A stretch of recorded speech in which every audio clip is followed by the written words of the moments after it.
Et on part tout de suite retrouver un homme qui travaille aussi pendant les fêtes, mais pour le plus grand bonheur des enfants. C'est Franck Maté, porte-parole de l'entreprise Jouet Club. Bonjour Franck. Bonjour. Bonjour Franck Maté, merci d'être avec nous ce matin sur Sud Radio. Alors, les fêtes de Noël ne sont pas finies pour tout le monde, mais quel est le premier bilan que vous tirez de cette année? Le marché du jouet a plutôt tenu bon face à la crise?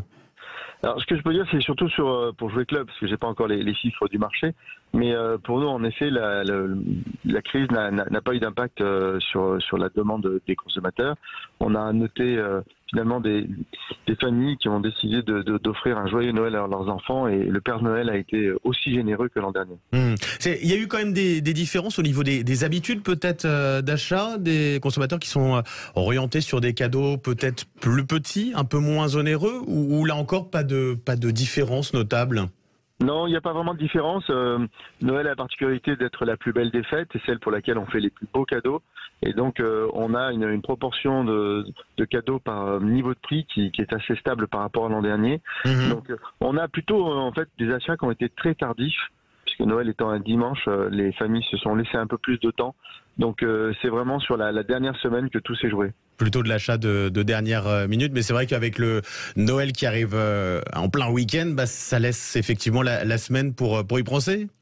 C'est ça.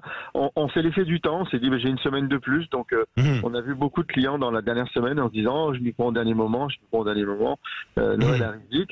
Mais finalement, chacun a pu trouver son bonheur, et l'essentiel est là, c'est que le Père Noël soit passé pour tout le monde et soit passé de façon généreuse. Bon, le Père Noël est passé. Globalement, quels ont été les jouets les plus vendus, on va le dire, les jouets un peu stars de ce Noël? Les licences, les super-héros sont toujours les jouets stars. C'est vraiment un engouement extraordinaire chaque année qui se renouvelle. Donc avec Pokémon, Harry Potter, Star Wars, et puis pour les plus jeunes, Pat' Patrouille.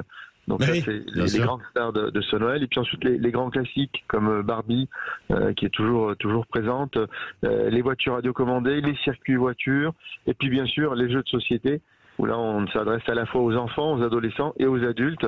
Donc une belle tendance bien variée cette année, avec finalement un équilibre entre les différents produits. On n'a pas de catégorie qui a été beaucoup plus dominante que les autres. C'est un Noël qui est assez équilibré qu'on a vécu cette année. Et finalement, on est sur les mêmes tendances, on va dire, que les années précédentes, quoi, sur les types de jouets qui fonctionnent. Ouais. J'ai une question. Est-ce que ça existe toujours, les kikis? J'avais ça quand j'étais petite, j'ai vu que c'était revenu, mais est-ce que ça existe encore? Mon Chichi. Aujourd'hui, c'est Mon Chichi, donc le nom mondial. Mon Kiki est un nom qui était spécifiquement dédié à la France, et l'entreprise a décidé de reprendre le nom de marque qu'elle utilise sur l'ensemble du monde, et donc c'est Mon Chichi.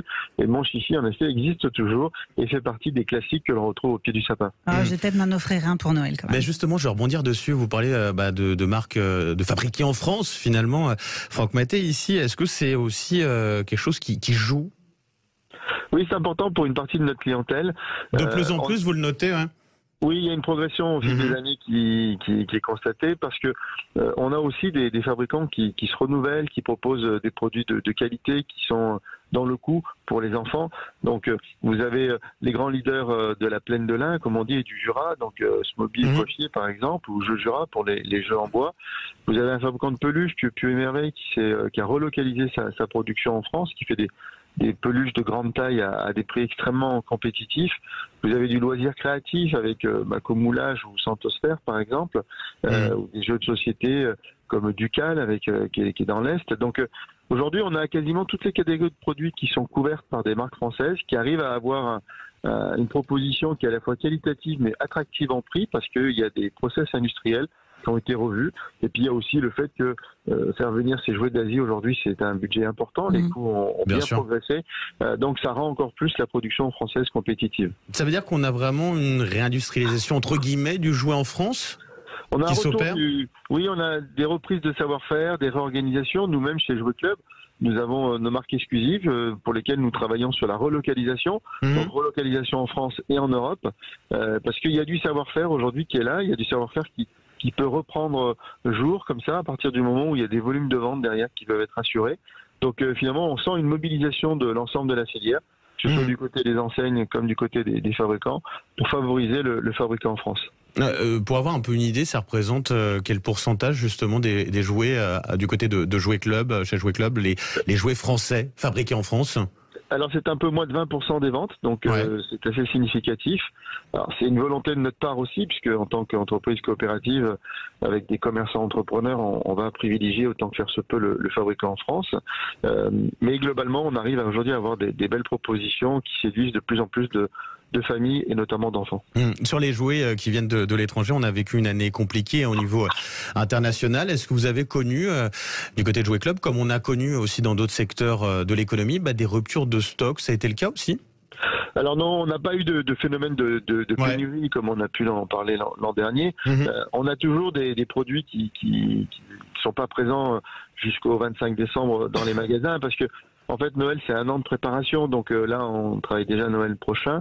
Ce sont des commandes que l'on va passer très longtemps à l'avance, entre 3 et 6 mois avant la saison de Noël. Et donc, le rythme de production ne permet pas ensuite de passer des commandes de dernière minute, c'est pas comme dans l'alimentaire. Donc, on peut avoir effectivement une demande qui va être plus forte que ce qu'on avait anticipé. Mais globalement, comme les enfants reçoivent 8 jouets au pied du sapin, eh bien, il y aura toujours l'occasion, parmi la liste Père Noël, de trouver les produits qui vont faire autant de bonheur que celui qu'on voulait aussi. Ils vont faire plaisir. Bon, avec la crise, on a beaucoup parlé aussi du boom des jouets d'occasion. Je ne sais pas quelle part du marché ça représente dans le secteur du jouet. Et si Jouet Club, si de votre côté, vous avez décidé aussi de vous investir là-dedans? Alors chez Jouet Club, on va s'investir. On a fait un gros test en 2022 pour trouver la bonne solution qui plaise à la fois aux clients qui ramènent un jouet qu'à ceux qui reprennent un jouet. Donc c'est un nouveau métier pour nous et ce sera en place à partir du premier trimestre de l'année 2023.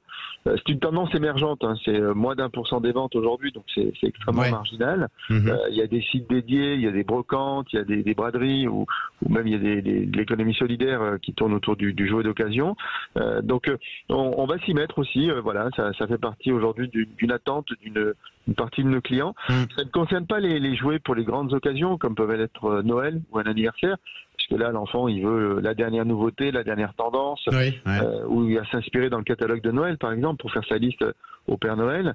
Mais pour des occasions secondaires, ça peut toujours effectivement dépanner, faire plaisir d'avoir plusieurs jouets pour un budget qui va rester de l'ordre de 10 à 15 euros. Vous avez parlé des catalogues de Noël. Je crois que vous avez une opération recyclage, en l'occurrence, cette semaine, c'est ça? Absolument, absolument. À partir d'aujourd'hui jusqu'au 15 janvier, on peut ramener son catalogue de Noël dans les magasins Jouet Club et on va recycler ces catalogues pour en faire des masques qui seront offerts pendant le Carnaval 2023. Génial. Très bonne idée en tout cas. Franck Matin, un grand merci d'avoir été avec nous ce matin sur Sud Radio. Porte-parole, je le rappelle, de l'entreprise Jouet Club. Bonne journée et bonne fête à vous.